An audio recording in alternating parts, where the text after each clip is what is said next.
जय श्री श्याम, जय मनोना धाम। आप सभी श्याम भक्तों का स्वागत है एक नई वीडियो में, एक ताजा अपडेट के साथ। तो इस वाली वीडियो में उन श्याम भक्तों के लिए बहुत ही महत्वपूर्ण जानकारी हम देने वाले हैं जो श्याम भक्त यहाँ पर 2 फरवरी से लेके 10 मार्च तक आ रहे हैं या फिर आना चाहते हैं। जैसे कि महाराज जी अभी के टाइम पर बैठ रहे हैं, नहीं बैठ रहे हैं। 2 फरवरी से लेके 10 मार्च के बीच में महाराज जी कब कब धाम पर बैठेंगे, कब कब धाम पर नहीं बैठेंगे। जो श्याम भक्त पहली बार आ रहे हैं या फिर पहले भी कई बार आ चुके हैं और उनकी मनोकामना पूरी नहीं हुई है, तो उन श्याम भक्तों के लिए तो बहुत ही ज्यादा महत्वपूर्ण जानकारी हम देने वाले हैं। जैसे कि आपको कौन कौन सी सावधानी है वो बरतनी चाहिए जिससे कि आपको पहली बार में ही फायदा हो जाए, और क्या क्या करना चाहिए, क्या क्या नहीं करना चाहिए जिससे कि आपको पहली बार में ही रिजल्ट देखने को मिले। क्योंकि दोस्तों हर कोई चाहता है, इस संसार में कोई ना कोई समस्या से हर कोई ग्रस्त है, हर कोई परेशान है, तो हर कोई चाहता है हमें पहली बार में ही फायदा हो जाए, भले से थोड़ा सा हो लेकिन फायदा जरूर हो जाए। तो इस वाली वीडियो में उन श्याम भक्तों के लिए तो बहुत ही महत्वपूर्ण जानकारी हम देने वाले हैं, और जो श्याम भक्त पहली बार आ रहे हैं तो उनके लिए तो बहुत ही ज्यादा महत्वपूर्ण जानकारी है। जैसे कि मान लो अगर आप आ रहे हो तो ट्रेन से आ रहे हो तो आपको कैसे आना है, अपनी सवारी से आ रहे हो तो आपको कैसे आना है, और दोस्तों यहाँ पर कितना खर्चा आ जाता है, महाराज जी कोई पैसा लेते हैं नहीं लेते हैं, और यहाँ पर अगर आ रहे हो तो आपको कहाँ पे आपको ठहरना है, कहाँ पे आपको कमरा लेना है, और दोस्तों कहाँ पे आपको दोस्तों फ्री में ठहरना है, कहाँ पे आपको पैसा दे के ठहरना है, और दोस्तों कहाँ पे आपको खाना खाना है, और दोस्तों यहाँ पे महाराज जी कौन कौन सी बीमारियां देखते हैं, कौन कौन सी बीमारियां नहीं देखते हैं, और कौन कौन से धर्म के लोग आ सकते हैं, कौन कौन से धर्म के लोग नहीं आ सकते हैं, क्या क्या सावधानी बरतनी है, क्या क्या सावधानी आपको नहीं बरतनी है, और दोस्तों कितना खर्चा आ जाता है। मान लो आप 2 लोग आ रहे हैं, 3 लोग आ रहे हैं तो कितना खर्चा आ जाता है। सारी महत्वपूर्ण जानकारी आपको देने वाले हैं, और दोस्तों आपको ये भी बताने वाले हैं आखिर दोस्तों ये धाम पड़ता कहाँ पर है। तो चलिए दोस्तों वीडियो को शुरू करते हैं। सबसे पहले तो आपको ये बता दें कि अगर आप वीडियो पूरी देखोगे तो आपको पूरी जानकारी मिलेगी, अधूरी देखोगे तो आपको अधूरी जानकारी मिलेगी, फिर यहाँ पर आपको पछताना पड़ेगा, आपका समय भी बर्बाद होगा। क्योंकि दोस्तों यहाँ पर अगर आप आ रहे हो तो यहाँ पर एक बात का विशेष ध्यान रखना है, यहाँ पर 14-14 घंटे, 15-15 घंटे, 2 दिन का भी समय लग जाता है। इतनी लंबी लंबी कतारें लग जाती है यहाँ पर। आप समझ लो कि यहाँ पर आपको कभी कभी तो यहाँ पे 2 घंटे में भी नंबर आ जाता है, और कभी कभी यहाँ पे बहुत समय लग जाता है। तो किस तरह से आपको लाइन में लगना है, कैसे आपको टोकन प्राप्त करना है जिससे कि आपको लाइन में लगना ही ना पड़े, सारी महत्वपूर्ण जानकारी आपको मिलने वाली है। तो आपको वीडियो शुरू से लेकर एंड तक देखना है। तो चलिए दोस्तों वीडियो को शुरू करते हैं। सबसे पहले जान लेते हैं आखिर दोस्तों ये धाम पड़ता कहाँ पर है। देखो दोस्तों, इसके लिए आने के लिए आपको सबसे पहले आपको बरेली आना होता है। ये उत्तर प्रदेश राज्य के बरेली जिला, और गांव का नाम है मनोना, और तहसील का नाम है आंवला। तो किसी भी राज्य से, किसी भी शहर से अगर आप आ रहे हो तो सबसे पहला आना होता है बरेली।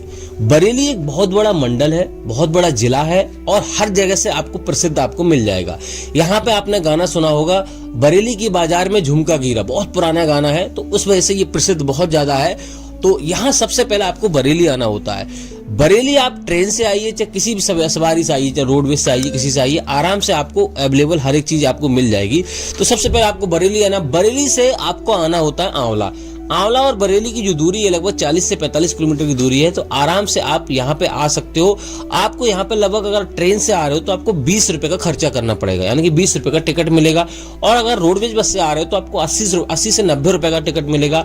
और मान लो अगर आप अपनी टैक्सी वगैरह ऐसा करके आ रहे हो, मान लो ऑटो वगैरह करके आ रहे हो, वहां से सीधे आ रहे हो, क्योंकि हर जगह हर समय ट्रेन अवेलेबल नहीं हो पाती है, लोकल ट्रेन चलती है, और रोडवेज बस भी हर समय अवेलेबल नहीं हो पाती है कभी कभी, तो आप टैक्सी वगैरह भी करके आ सकते हो, जिसका किराया लगभग 500-600 रुपए का आपको लग जाएगा। तो ये काम आपको कर लेना है। सबसे पहले आपको पहुंचना है आंवला पहुंचना। आंवला से लगभग 1-1.5 किलोमीटर की दूरी पे पड़ता है ये धाम। तो आराम से वहां से ऑटो ई रिक्शा आपको मिल जाएंगे जो 20 रुपए या 10 रुपए में आपको छोड़ देंगे।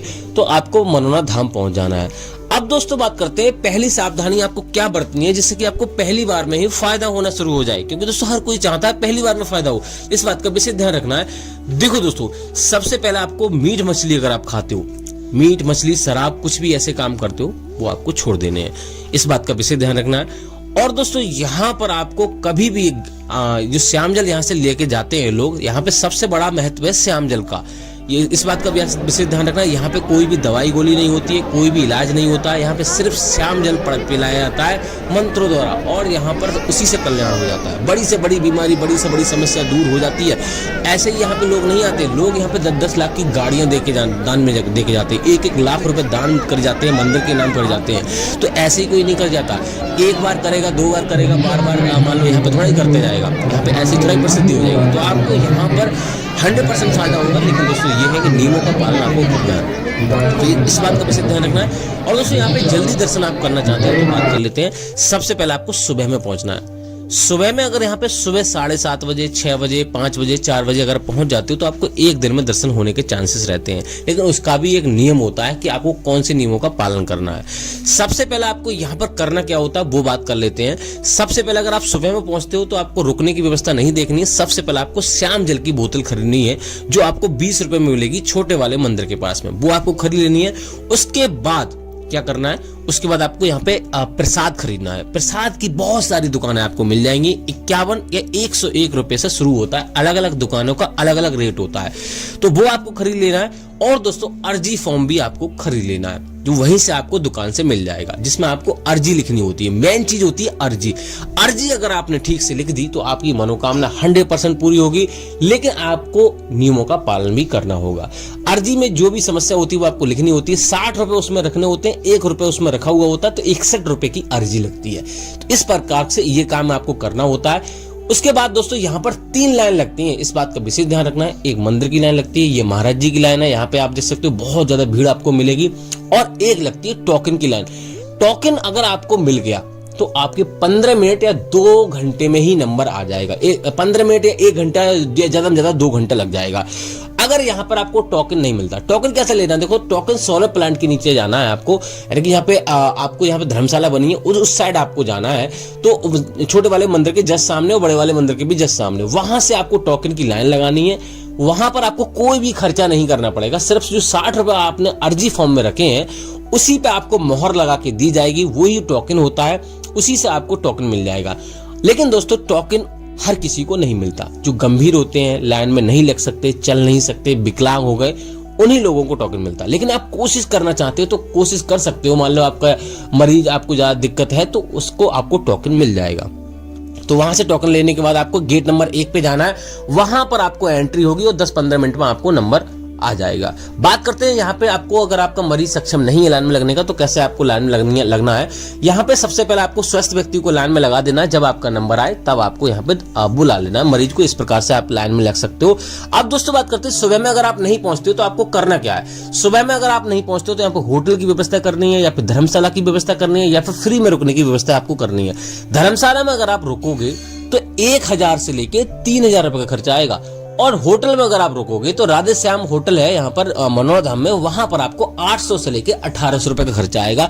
वो डिपेंड करता है कैसा आप कमरा लेते हो। सबसे 800 रुपए में भी बढ़िया कमरा आपको मिल जाएगा। तो ये काम आपको कर लेना है। फ्री में अगर रुकना चाहते हो तो जगह जगह टीन सेट यहाँ पे पड़े हुए हैं, यानी कि रैन बसेरा बने हुए हैं। वहां पर महाराज जी के जरिए बनाए हुए रैन बसेरे में आप रुक सकते हो, कोई भी आपको पैसा नहीं लगेगा। इस प्रकार से आप रुक सकते हो। जहां से आपने प्रसाद लिया वहां पर भी आप रुक सकते हो, कोई भी आपको दिक्कत नहीं होगी। यहाँ पे आप देख सकते हो इस प्रकार की दुकानें प्रसाद की बनी हुई हैं, यहाँ पे भी लोग रुके हुए हैं। तो इस प्रकार से आप यहाँ पे भी रुक सकते हो, कोई चार्ज आपको लगेगा नहीं। अब दोस्तों बात करते हैं यहाँ पे खाने पीने का खर्चा कितना आएगा और एक दिन में एक व्यक्ति का खर्चा कितना आएगा। एक दिन में एक व्यक्ति का खर्चा लगभग यहाँ पर 500 रुपए का आएगा नॉर्मल खर्चा। और यहाँ पर मान लो आप खाने का लगभग 60 से 70 रुपए का खर्चा आएगा, ऐसा मान लो इतना खर्चा आपका आ जाएगा। अब दोस्तों बात करते हैं महाराज जी कौन कौन सी बीमारियां देखते हैं, कौन कौन सी बीमारियां नहीं देखते हैं। महाराज जी यहाँ पे सभी प्रकार की बीमारी देखते हैं। हर एक प्रकार, हर एक धर्म के लोग यहाँ पे आ सकते हैं। बात करते हैं यहाँ पर आपको क्या क्या सावधानियां आपको बरतनी है। देखो दोस्तों मैंने अब आपको बता दिया, मीट मछली अगर आप खाते हो वो आपको नहीं खानी है। दूसरी बात है आपको यहाँ पे पॉजिटिव सोचना है। आपको ये कोई महाराज ऐसा नहीं बोलना है कि आप ऐसा कर दो तो हम इतने पैसे चढ़ाएंगे, ऐसा कर देंगे, वैसा कर देंगे, ये आपको बिल्कुल भी नहीं करना है। दूसरी बात यह है यहाँ से श्यामजल ऑनलाइन आपको नहीं मंगाना है। ट्रेन में कहीं पे लेके जा रहे हो तो आपको ट्रेन में पैरों के तले ऐसी जगह आपको श्यामजल नहीं रखना है। तीसरी बात यह है कि आपको यहाँ से सीधा श्यामजल अपने घर लेके जाना है। कहीं पे रिश्तेदारी में कहीं पे आपको नहीं रुकना है, तभी आपको फायदा होगा। और दोस्तों आपको बता दें यहाँ पर आपको विशेष ध्यान रखना है, कभी भी गैप आपको नहीं करना है श्यामजल पीने में।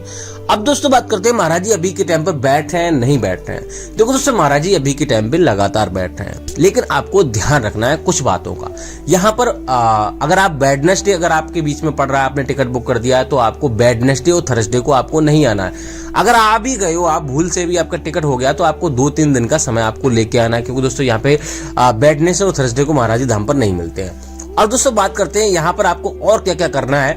देखो दोस्तों, यहाँ पर आपको एक बात का विशेष ध्यान रखना है। अगर आप बच्चे बुजुर्गों को लेकर आ रहे हो तो अभी सर्दियों का समय चल रहा है, अभी बारिश भी यहाँ पे अभी आज भी हो रही है और कल भी यहाँ पे हो सकती है, तो आपको यहाँ पे सावधानी पूर्वक आना है, कपड़े वगैरह आपको लेके आना है।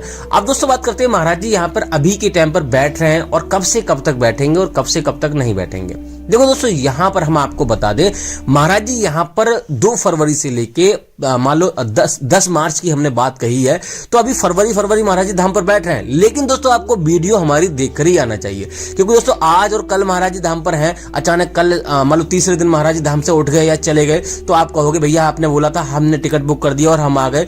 तो ऐसा आप डेली वीडियो देखकर ही आए, क्योंकि दोस्तों महाराज जी अचानक कहीं पे भी जा सकते हैं। बाकी दोस्तों आपका कुछ और कमेंट है तो आप हमें कमेंट करके पूछ सकते हो, उसका जवाब दे देंगे। लेकिन दोस्तों वीडियो देख कर ही आए। वैसा फरवरी बोल रहे हैं कि महाराज जी धाम पर ही मिलेंगे, तो इस वाली वीडियो को यहीं रोकते हैं, तब तक लीजिए।